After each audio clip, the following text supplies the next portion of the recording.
मनपुर की honourable chief minister Yumnam खेमसानी मफमदा अखोई सा युनाम खेमसानी मफमदा यूरो वांगजिंग माइकेटगी कईगुमदा अपील तौजगे मदुदी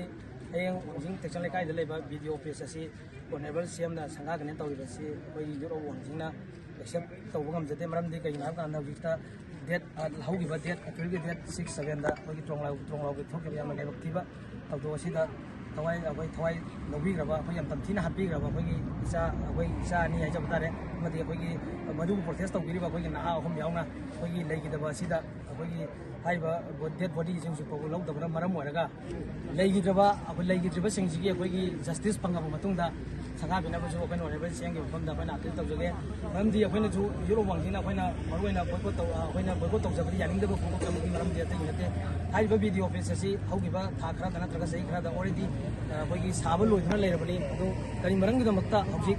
इरांग मणिपुर इरांग असी यौना खल्लबा मतमदा अखोई जस्टिस अखोई लेगिदबा इचा जिंजिगी जस्टिस तालिंगाय मरक्सिदा अखोइना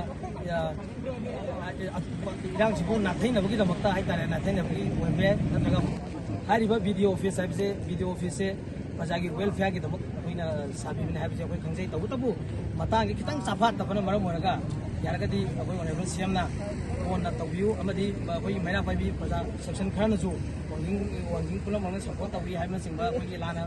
फोन एलिगेशन तौबा हाइजब तारे सि तौबसिजु मसिजु तौबिदरबा अखोई यूरो वांजिंग माइकेटगिजु हाइजगे तसेंगना अखोई यूरो वांजिंगना हयेंग संगागने तौरिबसि मतांग सादे ऑनरेबल सीएमना हयेंग असि तौबिगनु अदुगा मफम मतम फजना इरांजिगी आंगांजिंजिगी जस्टिस फंगब मतुंगदा तौबिबने हेना अखोई यूरो वांजिंगजु सपोर्ट तौजगे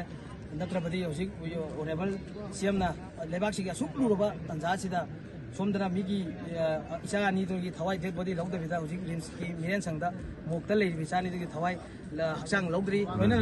लोइना मणिपुरगी मियामना वांजिंगी प्रजासिंगना लान उबदुजु उबिगनो